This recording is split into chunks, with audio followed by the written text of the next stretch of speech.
चलिए दोस्तों, करते हैं आज की क्लास को शुरुआत।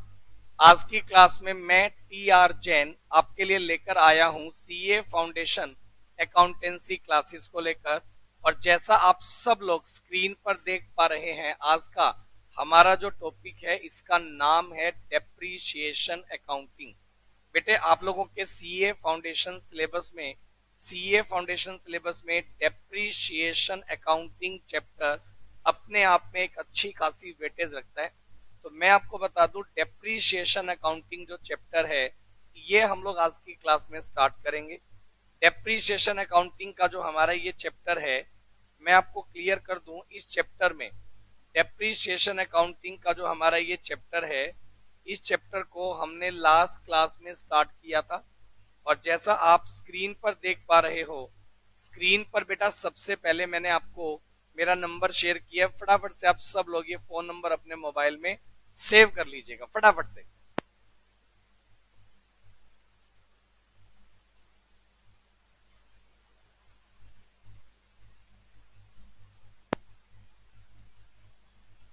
फटाफट से नोट कर लो अपने फोन नंबर में, इसको सेव करो, उसके बाद आगे की बात करूंगा। फटाफट से इसको सेव कर लो अपने फोन नंबर में, उसके बाद बात करूंगा आगे की कि ये क्यों सेव करवा रहा हूं। आप सब लोगों के फोन नंबर में ये नंबर मेरा सेव होना चाहिए। चलिए फिर तो आज की क्लास में मैं आप लोगों के साथ, मैं आपको बता दूं बेटा, लास्ट क्लास जो मैंने की थी डेप्रीशिएशन अकाउंट को लेकर, आप स्क्रीन पर देख पा रहे हैं। लास्ट क्लास में बेटा मैंने डेप्रीशिएशन प्रोविजन एंड रिजर्व्स के नाम से ये टॉपिक बेटे आप लोगों के साथ स्टार्ट करवाया था। मैंने आप लोगों को, अगर मैं स्क्रीन पर लेकर आऊं तो ये देखिएगा, मैंने आप लोगों को इस चैप्टर की बेसिक टर्म्स बता दी थी। मैंने मेथड्स ऑफ अकाउंट डेप्रीशिएशन आपको बताया कि भाई इस चैप्टर में हमें मेथड ऑफ डेप्रीशिएशन को जो है डिस्कस करना पड़ेगा। और मैंने आपको बताया रिलेटेड मैटर्स भी आपको देखने पड़ेंगे। डेप्रीशिएशन से रिलेटेड जो रिलेटेड मैटर हैं वो हमें देखने पड़ेंगे।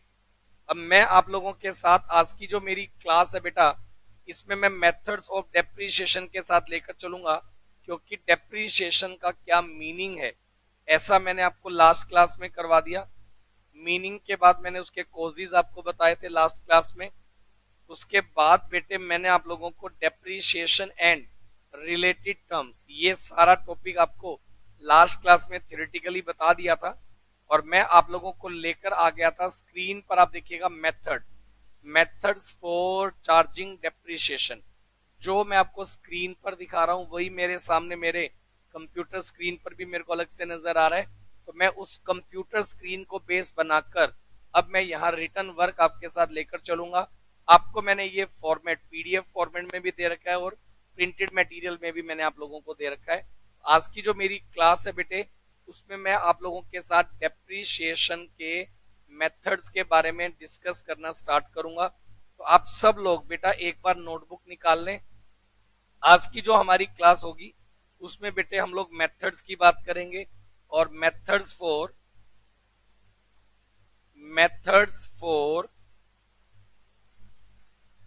Charging depreciation, methods for charging depreciation. बेटे डेप्रीशिएशन चार्ज करने के जो हमारे मेथड्स हैं उनके बारे में हम लोग बात करेंगे। बेटे उनमें सबसे पहला जो नाम है, उस मेथड का नाम है बेटा fixed instalment method. Fixed instalment method, fixed instalment method का जो नाम आप रख सकते हैं बेटा स्ट्रेट लाइन मेथड। इस मेथड का नाम आप रख सकते हैं स्ट्रेट लाइन मेथड। बेटे इन शॉर्ट हम इसे नाम देते हैं SLM। इन शॉर्ट हम इसे नाम देंगे SLM। इन शॉर्ट हम इसे नाम देंगे SLM, straight line method. SLM इस मेथड का शॉर्टकट नेम होता है। इस मेथड का नाम स्ट्रेट लाइन मेथड इसलिए रखा गया क्योंकि बेटे amount of depreciation,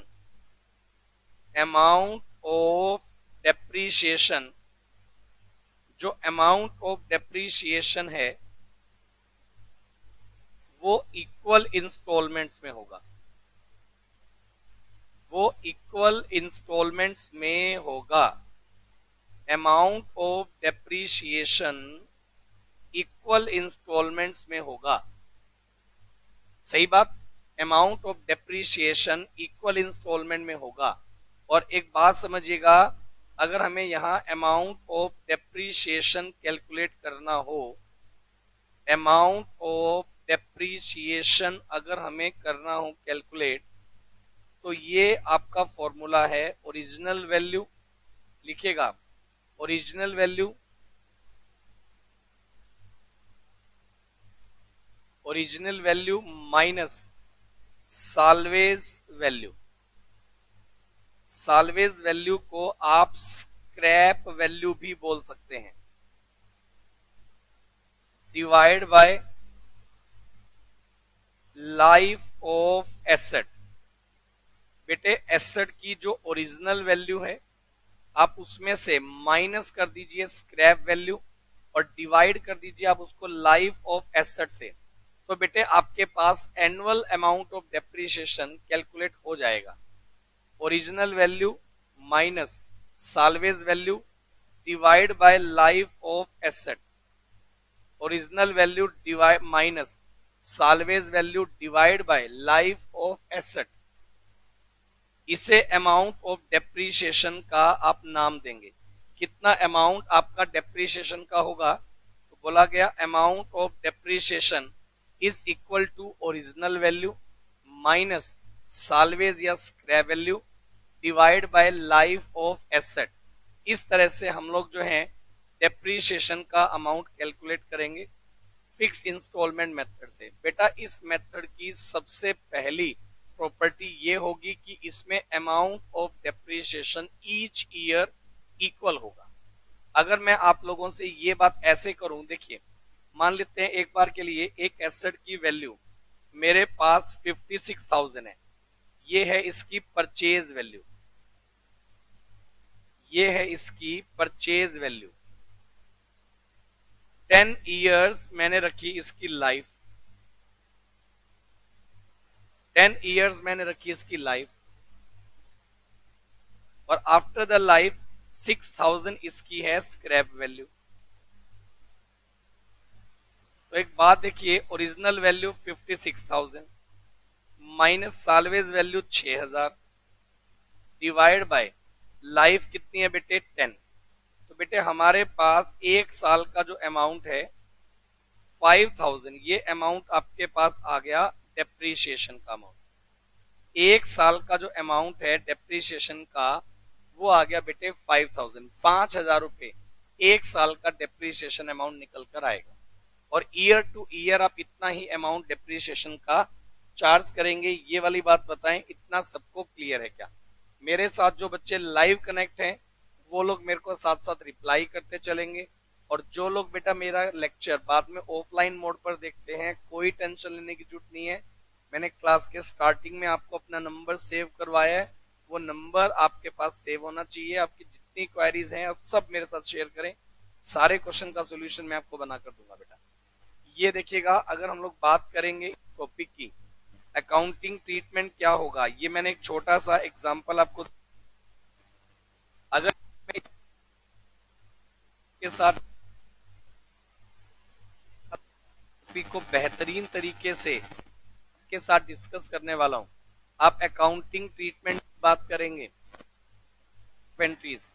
number 1 entry for asset purchase, number 1 entry asset पर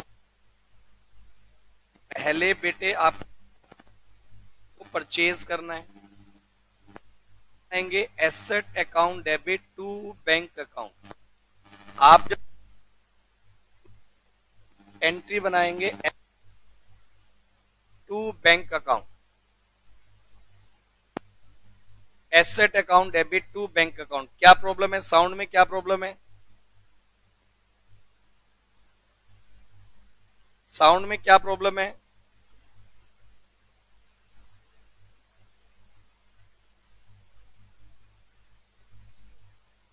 मेरे अकॉर्डिंग तो ओके जा रही है बेटा साउंड, मेरे अकॉर्डिंग तो बिल्कुल ओके है।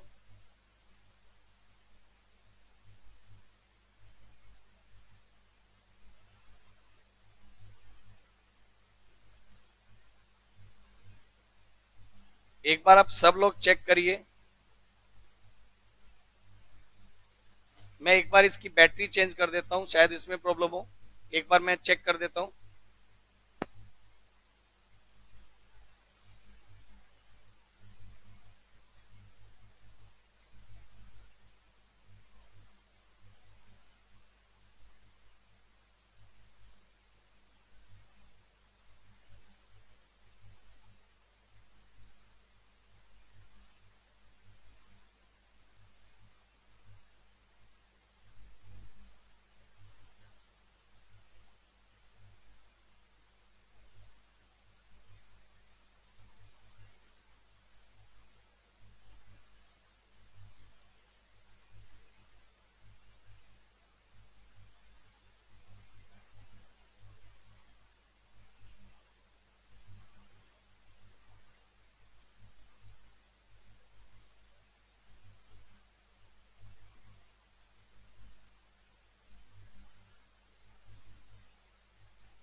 अब सबका रिप्लाई मेरे पास आ जाए फटाफट से। सबका रिप्लाई मेरे पास आ जाए फटाफट से। अब साउंड बताइए ओके है क्या, बताएं फटाफट से। मैं उसके आगे कंटिन्यू कर रहा हूं। अकाउंटिंग ट्रीटमेंट की बात कर रहा हूं बेटे। सबसे पहले हमने एसेट को परचेज किया, एंट्री बनाई asset account debit to bank account. चलिए asset account debit to bank, अगर हम लोग बात करेंगे, ये देखिएगा हमने एसेट को परचेज किया 56,000 में। एक बार के लिए जर्नल एंट्री क्या बनाएंगे, asset account debit to bank account. आप मेरे साथ अकाउंटिंग ट्रीटमेंट बनाकर चलो। एक छोटा सा एग्जांपल जो अपन लोग बेस बना रहे हैं ना बेटा, उसके हर एक पॉइंट को मैं क्लियरली लेकर चलूंगा। सबसे पहले अपन ने एसेट को परचेज किया, एंट्री बना दी asset account debit to bank account. 56,000 की हमने एसेट परचेज की, उसका एनुअल डेप्रीशिएशन है बेटा 5,000। तो नंबर 2 आप लिखिए, for charging depreciation on asset, for charging depreciation on asset. बेटा एसेट के ऊपर अगर मैं डेप्रीशिएशन चार्ज करूंगा, for charging depreciation on asset, entry क्या बनाएंगे बेटा, डेप्रीशिएशन लगाने को लेकर एंट्री बनाएंगे depreciation account debit, depreciation account debit to asset account, depreciation account debit to asset account. ये अमाउंट आएगा बेटे 5,000। डेप्रीशिएशन चार्ज करने की एंट्री बनाएंगे depreciation account debit to asset account. और नंबर 3 अगर मैं बात करता हूं for depreciation return of, for depreciation return of, अगर आप डेप्रीशिएशन का अमाउंट रिटर्न ऑफ कर देते हैं बेटा, अगर आप डेप्रीशिएशन का अमाउंट रिटर्न ऑफ करेंगे तो एंट्री बना देंगे P and L account debit to depreciation account, P and L account debit to depreciation account. P and L का जो अमाउंट, पी एंड एल से डेप्रीशिएशन का अमाउंट आप कर देंगे बेटा राइट ऑफ। अगर आप जर्नल अकाउंटिंग समझें तो डेप्रीशिएशन अकाउंटिंग करते टाइम फर्स्ट ऑफ ऑल आपने परचेज किया एसेट को, उसके बाद आपने चार्ज किया डेप्रीशिएशन, और उसके बाद आपने राइट ऑफ कर दिया डेप्रीशिएशन अमाउंट। इस तरह से बेटा एंट्री ईयर टू ईयर बनेगी। अगर बेटा आप इसकी अकाउंटिंग करते हुए इसका अकाउंट बनाते हैं एसेट अकाउंट, एक तो आप बनाकर चलते हैं एसेट्स अकाउंट, डेप्रीशिएशन अकाउंटिंग करते टाइम एक तो आप बनाकर चलते हैं एसेट्स अकाउंट, डेप्रीशिएशन अकाउंटिंग करते टाइम एक तो आप बनाकर चलते हैं एसेट्स अकाउंट, और एक आप बनाकर चलते हैं एसेट के बाद डेप्रीशिएशन अकाउंट, एक आप बनाकर चलते हैं डेप्रीशिएशन अकाउंट, एक हम लोग बनाकर चलते हैं डेप्रीशिएशन अकाउंट। तो ये देखिएगा डेप्रीशिएशन अकाउंट एक हम लोग बनाकर चलते हैं। तो ये देखिएगा एक बनता है बेटा एसेट अकाउंट और एक मैंने आपके लिए अलग से बना दिया डेप्रीशिएशन अकाउंट। कोई जल्दीबाजी नहीं है। अगर मान लो इन एंट्रीज को अप्लाई करके मैं दिखाता हूं फर्स्ट ईयर में, फर्स्ट ईयर, यहां भी मैं लिखता हूं फर्स्ट ईयर। इसी तरह से डेप्रीशिएशन में भी यहां मैंने लिखा फर्स्ट ईयर और यहां भी मैंने लिखा फर्स्ट ईयर। ईयर का कॉलम आ गया बेटा मेरा। चलो ईयर आने के बाद फिर मैं क्या करूंगा, देखिए सबसे पहली entry asset account debit to bank account. पहली एंट्री मैंने बनाई asset account debit to bank account. Asset account debit to bank करेंगे ना तो एसेट में क्या लिख के पोस्टिंग करेंगे बेटे, एसेट में लिखेंगे to bank account. First year में हमने एसेट को परचेज किया, एसेट में लिखेंगे टू बैंक अकाउंट। हमने एसेट परचेज करने की एंट्री बना दी। नंबर 2 हमने डेप्रीशिएशन लगाया, depreciation account debit to asset account. Depreciation to asset जब पोस्टिंग करेंगे तो एसेट में क्या लिखेंगे बेटे, by depreciation account 5000, by depreciation 5000 और डेप्रीशिएशन में क्या लिखेंगे टू एसेट अकाउंट, ये वैल्यू आ जाएगी 5000, ये वैल्यू आ गई। थर्ड एंट्री क्योंकि डेप्रीशिएशन बेटे नॉमिनल अकाउंट है और जैसा आपको मैंने फाइनल अकाउंट्स में पढ़ा दिया कि भाई डेप्रीशिएशन का अमाउंट नॉमिनल है तो पी एंड एल से राइट ऑफ करना पड़ेगा। थर्ड एंट्री बना दी मैंने P and L account debit to depreciation. Depreciation में लिखेंगे by P and L account, by P and L account, ये अमाउंट आपका राइट ऑफ हो जाएगा बेटा 5000। तो डेप्रीशिएशन का जो अमाउंट है 5000 ये बेटे आपका पी एंड एल से हो जाएगा राइट। अब मेरी बात सुनो, डेप्रीशिएशन क्योंकि नॉमिनल है ईयर एंड पर मैंने कर दिया राइट ऑफ। और जो हमारे ये अकाउंट है ये देखिएगा एसेट अकाउंट, कौन सा नेचर होता है एसेट का, रियल अकाउंट। इतने की एसेट खरीदी थी 56 की, उसमें से हमने डेप्रीशिएशन का अमाउंट चार्ज किया और बाय बैलेंस सीडी, अगर आप बैलेंस सीडी निकालेंगे तो ये वैल्यू आ जाएगी 51,000। और बेटे अगर आप इसको टोटल करें ये वैल्यू आ गई 56,000 और इधर भी आ गया आपका टोटल 56,000, ये टोटल आ गया। आप मेरे को ये वाली बात बताओ, ये वाली बात सबको क्लियर है? एसेट का जो टोटल है 56 और डेप्रीशिएशन लगाने के बाद बैलेंस सीडी आ गया 51 और डेप्रीशिएशन का amount year to year P and L से राइट ऑफ होगा। अब इसी क्वेश्चन को अगर आप आगे बनाएं, सुनिए मेरी बात, इसी में अगर आप मेरे से पूछे सर सेकंड ईयर में क्या एंट्री होगी, तो सेकंड ईयर में एसेट परचेज करने वाली एंट्री तो है नहीं। सेकंड ईयर में हम लोग डेप्रीशिएशन लगाएंगे तो सेकंड ईयर में एंट्री ईयर एंड पर लग जाएगी। सेकंड ईयर के एंड में एंट्री क्या बनेगी, depreciation account debit to asset account. Second year के एंड में एंट्री बनेगी depreciation account debit to asset account. फिर से आप ईयर का 5000 डेप्रीशिएशन लगा देंगे और बेटे उसको राइट ऑफ करेंगे पी एंड एल से, एंट्री बना देंगे P and L account debit to depreciation account, P and L account debit to depreciation account.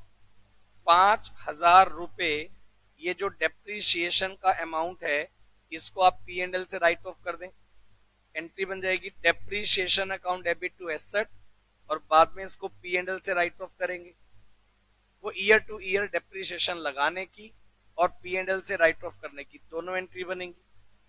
अब अगर आप डेप्रीशिएशन चार्ज करेंगे, देखो मैं एंट्री कैसे बना रहा हूं, फर्स्ट ईयर में तो अपन ने बना दिया था, याद रखिएगा सेकंड ईयर में, यहां देखो स्क्रीन पर मैं क्या लिख रहा हूं, सब लोग ध्यान से सुनो।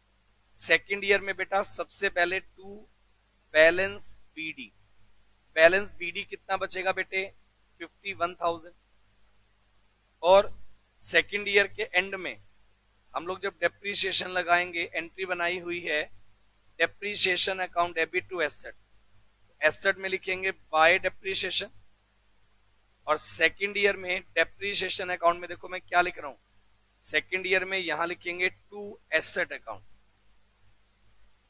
वैल्यू आ जाएगी 5,000 रुपए, इस तरह से एंट्री आ जाएगी।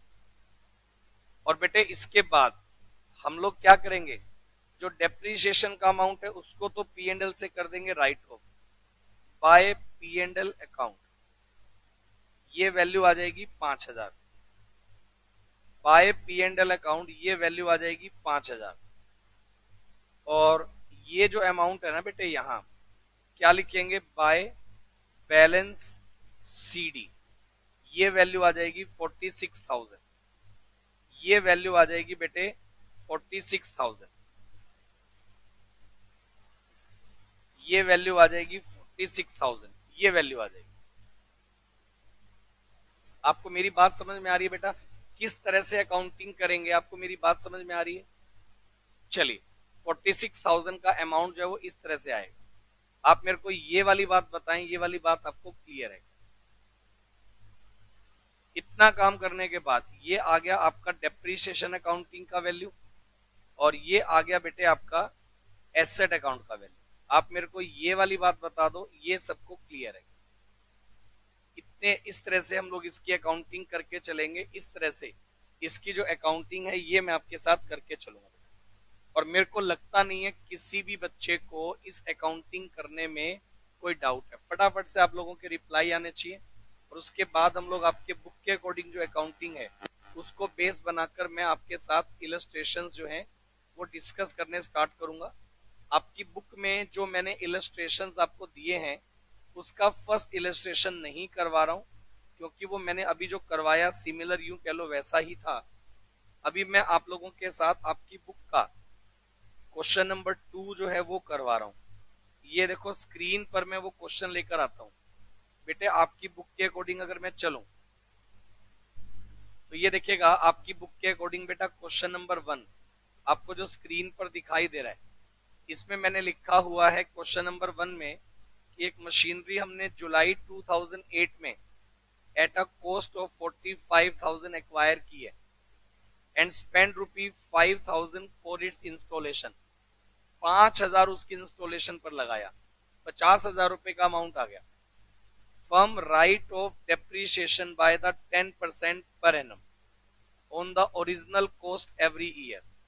हर साल उसके ऊपर 10% ओरिजिनल कॉस्ट पर डेप्रीशिएशन आपका लगेगा, और बुक्स 31 मार्च को एवरी ईयर क्लोज होंगी।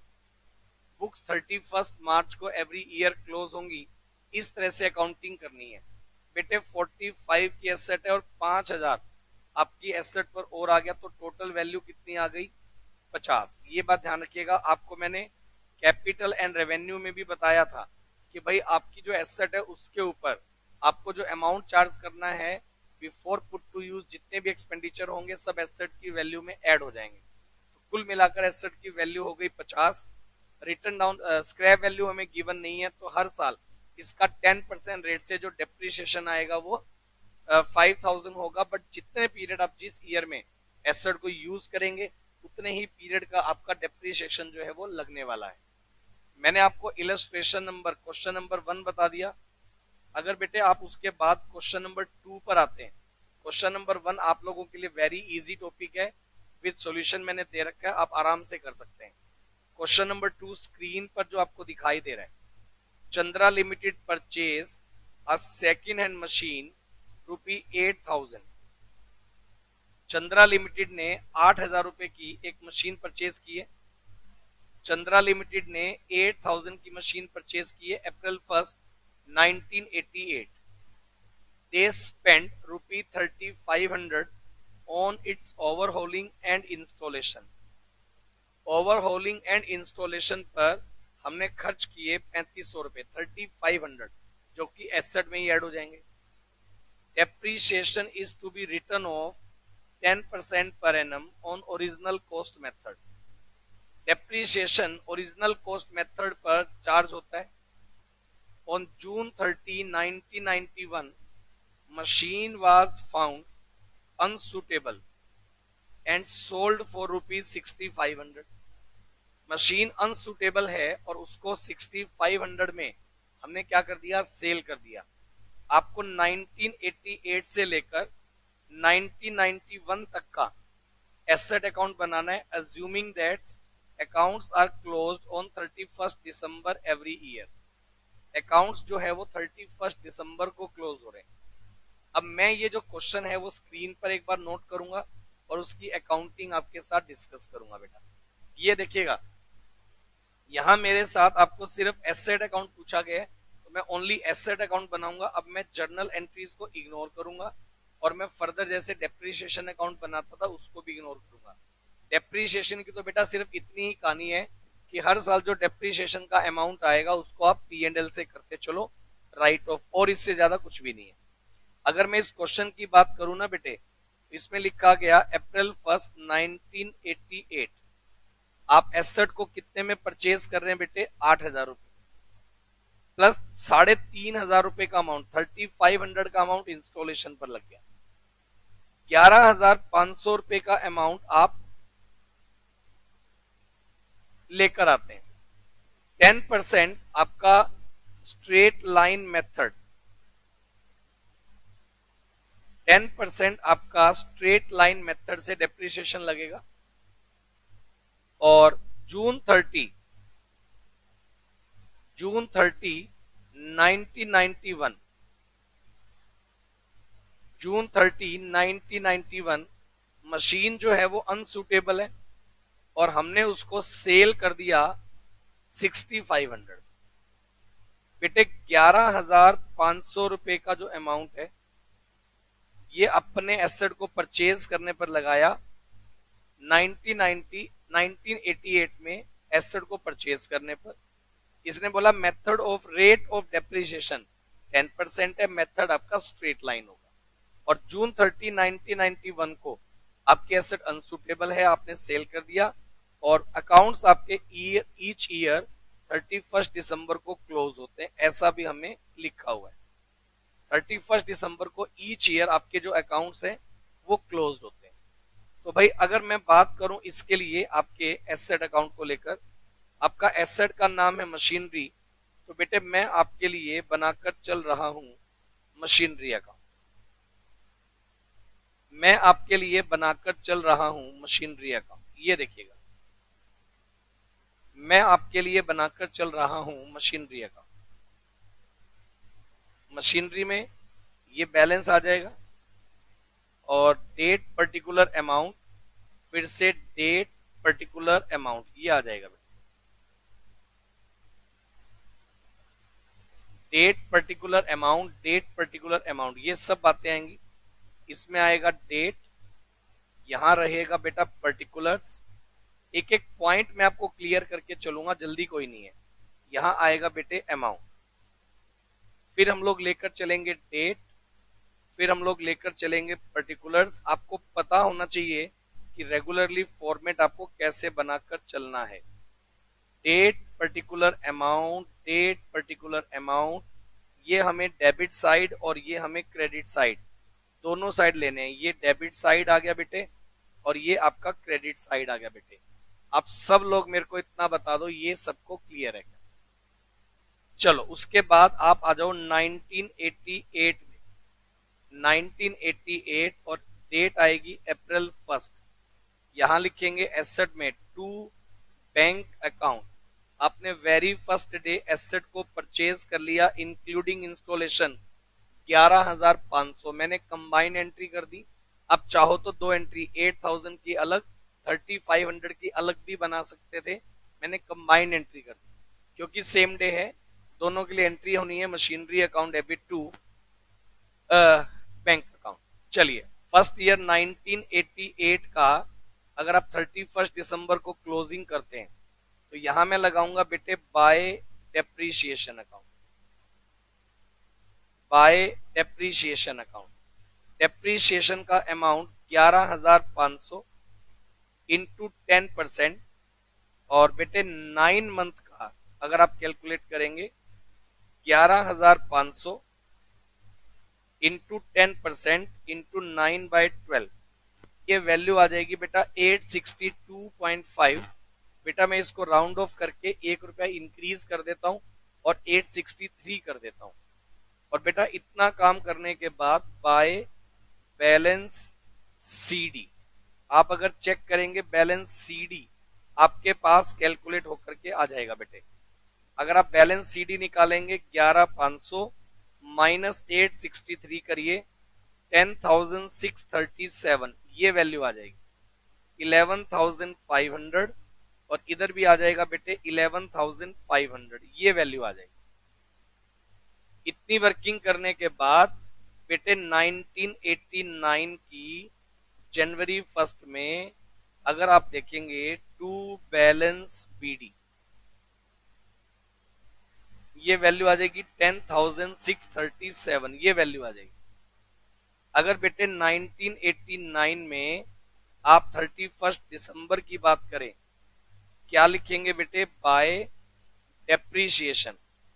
फिर मैं आपको बता दूं पूरे ईयर का डेप्रीशिएशन 11,500 इंटू 10%, पूरे साल का जो डेप्रीशिएशन है वो आ जाएगा 1150 रुपए। और ये वैल्यू आने के बाद फिर मैं बता रहा हूं by balance CD, balance CD ये आ जाएगा 10,637 माइनस 1150, वैल्यू आ जाएगी 9487, 9487, ये वैल्यू आ जाएगी। आप मेरे को ये वाली बात बताएं, इतना आप सब लोगों को क्लियर है क्या? 9487 इतना आपको क्लियर है क्या? इतना आपकी अकाउंटिंग में आपको समझ में आ रहा है क्या? फटाफट से आप मेरे को बता दीजिए, इतना आपको समझ में आ रहा है? चलिए, उसके बाद 1990 1990 में बेटा जनवरी 1, जनवरी 1 में क्या लिखेंगे? To balance BD, balance BD 9487, ये वैल्यू आ जाएगी। और बेटे 1990 में अपन ने एसेट को नहीं सेल किया, 1991 में सेल किया, तो 1990 का भी आपका डेप्रीशिएशन आ जाएगा 31 दिसंबर बाय डेप्रीशिएशन,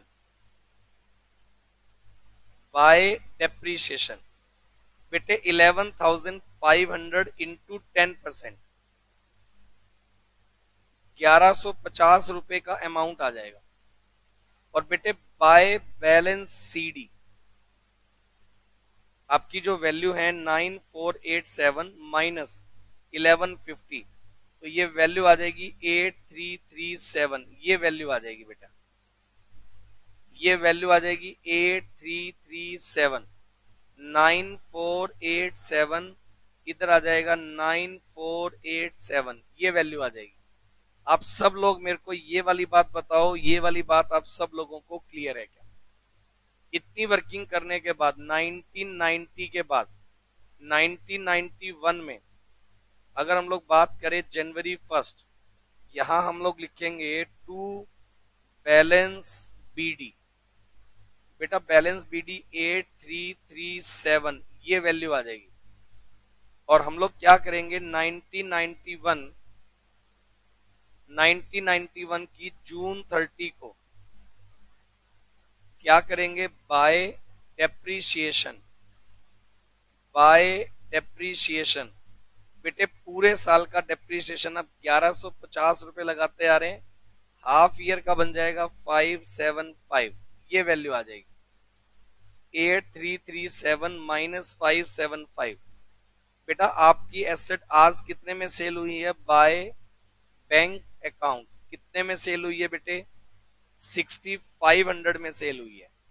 और bye P and L account, by P and L account ये देखिए 8337 माइनस 575 माइनस 6500, ये वैल्यू आ गई 1262, ये वैल्यू आ गई 1262, ये वैल्यू आ गई 8337 8337, ये वैल्यू आ गई। आप मेरे को इसमें ये बता दो, ये आपको क्लियर है क्या? इतना आपको हो गया लॉस। इस तरह से बेटे आप इसकी कैलकुलेशन कर सकते हैं, कोई भी जल्दीबाजी नहीं करनी है और चीजों को बिल्कुल एक्सप्लेन लेवल पर लेकर चलना है। इस तरह से बेटे आपको अपना एसेट अकाउंट जो है वो जनरेट करना होता है, एक एक करके कैलकुलेशन आपको करनी होती है। आप मेरे को ये वाली बात बता दो सब लोग, आपको बेटा इतना सबको क्लियर है क्या? देखो सबसे पहला मेरा काम आपको टॉपिक के डीप में लेकर जाने का है, और कोई जल्दीबाजी, किसी तरह की कोई जल्दीबाजी मेरे को नहीं है। हम लोग टॉपिक को बहुत अच्छे लेवल पर करवाने वाले हैं, और बहुत ही बढ़िया लेवल पर आप मेरे साथ इसकी प्रैक्टिस करके चलिएगा, ये बात आप मान के चलो बेटा। अगर मैं बात करूं आप लोगों के साथ इसके आपके मटेरियल से क्वेश्चन नंबर 3 की अगर मैं बात करूं, एक बार हम लोग क्वेश्चन नंबर 3 को भी डील करेंगे। आप ये देखिएगा, आपको स्क्रीन पर क्वेश्चन नंबर 3 दिया गया है, आपकी बुक में ये सॉल्यूशन में दिया हुआ है, लेकिन मैं इसको एक बार करवा के चलूंगा पूरा तरीके से। आप देखो इसमें लिखा गया, on April 1, 2012 firm purchase a machinery for ₹2 lakh. एक फर्म ने 2 लाख रुपए की मशीनरी परचेज की है। October 1, 2012 additional machinery costing ₹1 lakh was purchase. एक मशीनरी और हमने परचेज कर ली। On October 2013 machinery purchase on April 2012 having become obsolete and sold for ₹90,000। 90,000 रुपए की हमने मशीनरी को सेल कर दिया, पुराने वाली। October 2014 new machinery was purchase for ₹2,50,000। फिर हमने एसेट नंबर 3 परचेज कर ली। While machinery purchase on October 2012 was sold for 84,000, और हमने जो सेकंड वाली मशीनरी थी वो भी सेल कर दी। Firm provides depreciation on machinery at the rate of 10% पर annum on original cost. Machinery के ऊपर 10% ओरिजिनल कॉस्ट से आपको डेप्रीशिएशन चार्ज करना है। And books are close on 31 March every year. हमारी जो बुक्स हैं वो हर साल 31 मार्च को क्लोज होंगी, ऐसा बोला हुआ है। Show machinery account for the period for 3 accounting year. 3 साल के लिए हमें अकाउंट्स बनाने अप टू 31 मार्च 2015। हमें 3 इयर्स के जो अकाउंट्स है वो बनाने हैं। अब बेटे आधे से ज्यादा बच्चों को ये क्वेश्चन मुश्किल नहीं है, ये क्या टफ लगता है कि सर कभी कोई एसेट परचेज कर ली, कभी कोई एसेट सेल कर दी। सर हमें तो इसी बात में कंफ्यूजन हो जाता है कि हम क्वेश्चन करें कैसे। हम बार बार पढ़ते रहते हैं, कभी हम आगे बढ़ जाते हैं, पीछे अपडेट में ही सेल हो रखा होता है, तो कंफ्यूजन सा क्रिएट होता है। तो मैं आपकी कंफ्यूजन दूर किए देता हूं, कंफ्यूजन नहीं होगा। आपको ये क्वेश्चन कैसे करना होता है, स्क्रीन पर जो क्वेश्चन है वो आपके पास भी है, मेरे पास स्क्रीन पर भी है। अब मैं इसको लिख रहा हूं, और मैं ऐसे लिख रहा हूं। देखो सबसे पहले हमने क्या किया है, अप्रैल 2012 में, April 1, 2012 में एक मशीनरी हमने परचेज की है 2 लाख रुपए की। एक न्यू मशीनरी हमने परचेज की है 2 लाख रुपए की। फिर अक्टूबर 2012 में, अक्टूबर 2012 में, अक्टूबर 2012 में हमने एक मशीनरी और परचेज की है जिसकी कीमत है 1 लाख रुपए, और इसको हमने परचेज कर लिया additional new machinery. Additional new machinery purchase कर ली बेटे। उसके बाद अगर आप देखेंगे, ये कहता है कि अक्टूबर 2013 मशीनरी परचेज ऑन April 2012। जो मशीनरी हमने अप्रैल 2012 में परचेज की थी, ये वाली हमने क्या कर दी, सेल कर दी 90,000 में। ये वाली आपने सेल कर दी, सोल्ड कर दी 90,000 में। उसके बाद अक्टूबर 2014 में हमने बेटे एक और परचेज कर ली जिसकी कीमत है 2.5 लाख रुपए। ये बेटा हमने एक और परचेज कर ली न्यू मशीनरी, हमने परचेज कर ली 2,50,000 और उसके बाद बेटे अक्टूबर 2014 में सेम डे हमने बेटे जो ये वाली मशीनरी थी इसको सेल कर दिया। कितनी वैल्यू में? 84,000 वैल्यू में इसको हमने सोल्ड कर दिया। अब हमने कौन कौन सी एसेट, ये नंबर 1 एसेट है, ये नंबर 2 एसेट है और ये नंबर 3 एसेट है। 3 एसेट हमने परचेज कर ली, नंबर 1, नंबर 2, नंबर 3, ये 3 एसेट हमने परचेज कर ली। इनको हमने इनमें से 2 को सेल भी कर दिया डे टू डे। अब मैं क्या कर रहा हूं बेटे, 10% स्ट्रेट लाइन मेथड से आपके ऊपर डेप्रीशिएशन चार्ज करूंगा। 10% स्ट्रेट लाइन मेथड से मैं आपके ऊपर डेप्रीशिएशन चार्ज करूंगा। 10% स्ट्रेट लाइन मेथड से मैं आपके ऊपर डेप्रीशिएशन चार्ज करूंगा। और बुक्स जो हमारी क्लोज हो रही हैं बेटे वो 31 मार्च को क्लोज हो रही हैं। 31 मार्च को क्लोज हो रही हैं। हमें क्या करना है, इसका अकाउंटिंग जो है वो करना है बेटे। अब अगर मैं आपसे बात करूं तो ये देखिएगा एसेट अकाउंट कैसे बनाएंगे। एसेट अकाउंट कैसे बनाएंगे,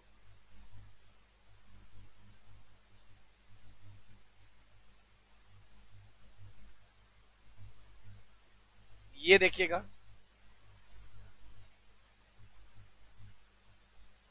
बेटा। एसेट अकाउंट आप कैसे बनाएंगे ये देखिएगा।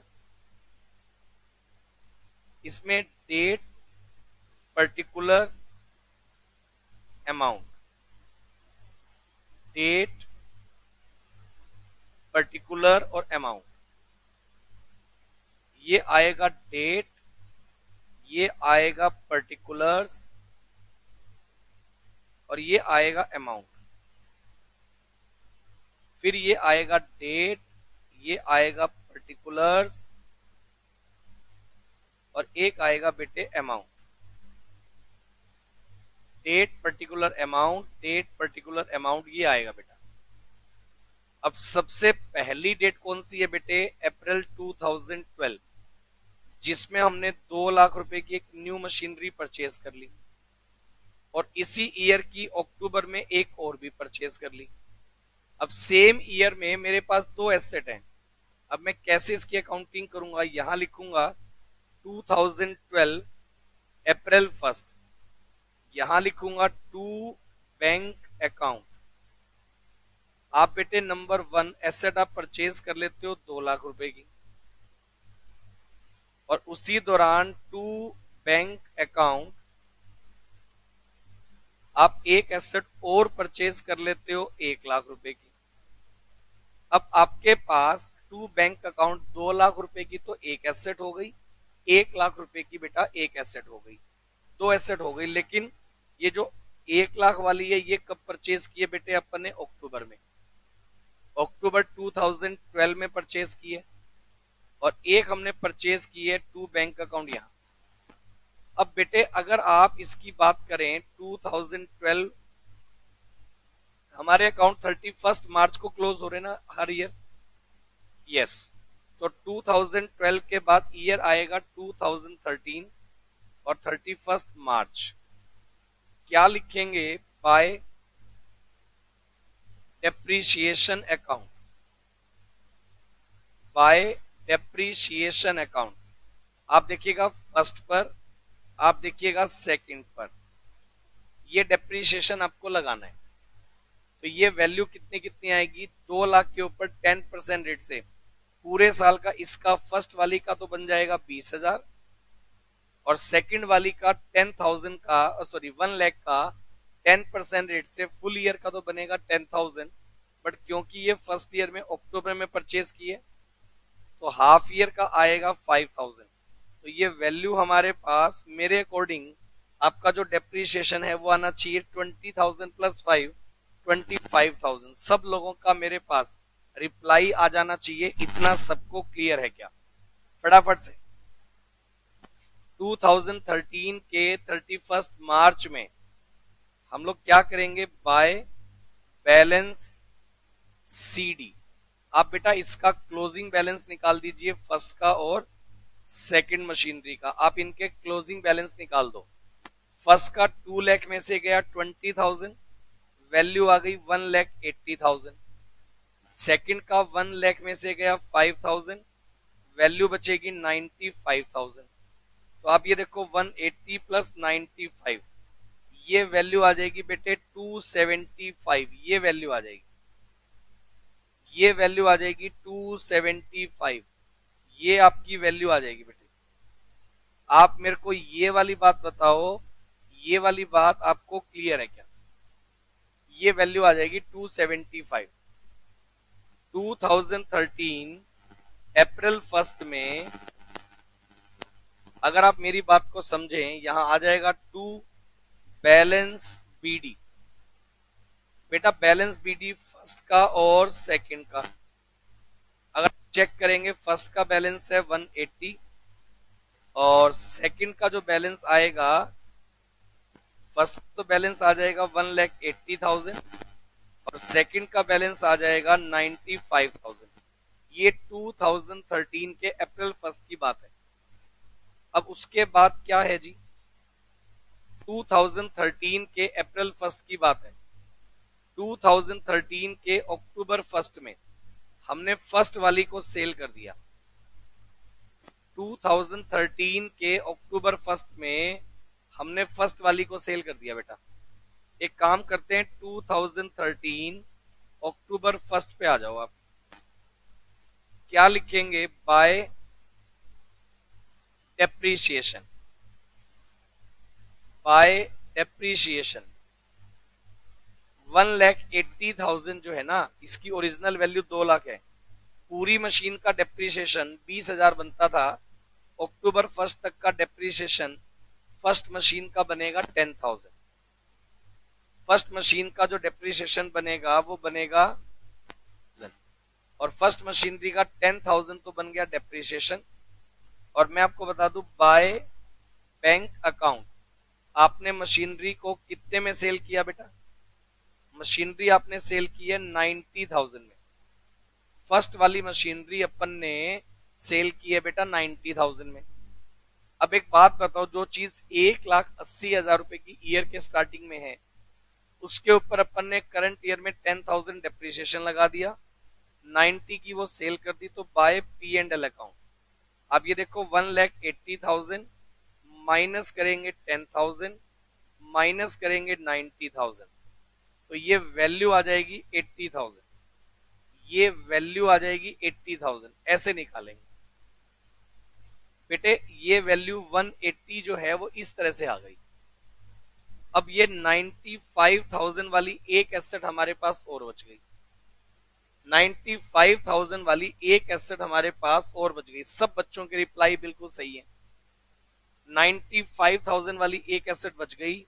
और अगर मैं चेक करूं तो 2013 में हमने 13, 14, 31 मार्च तक अब और कोई फर्दर कोई सेल परचेज कुछ भी नहीं है। अब फर्दर कोई सेल परचेज करंट ईयर में अगर नहीं है तो बेटा मैं ये ईयर, ये देखो, अब मैं इसको आगे ले चलता हूं थोड़ा। इसकी जो अकाउंटिंग है,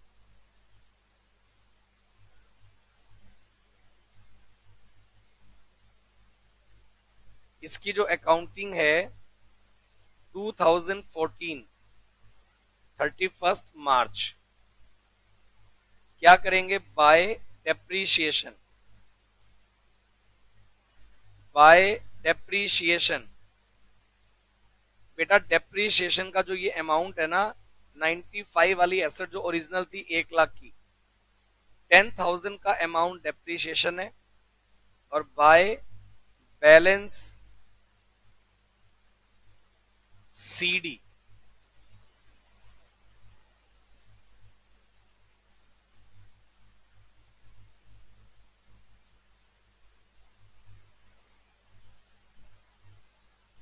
ये वैल्यू आपकी कैलकुलेट थी। बैलेंस सीडी आपका बचेगा बेटा 85,000।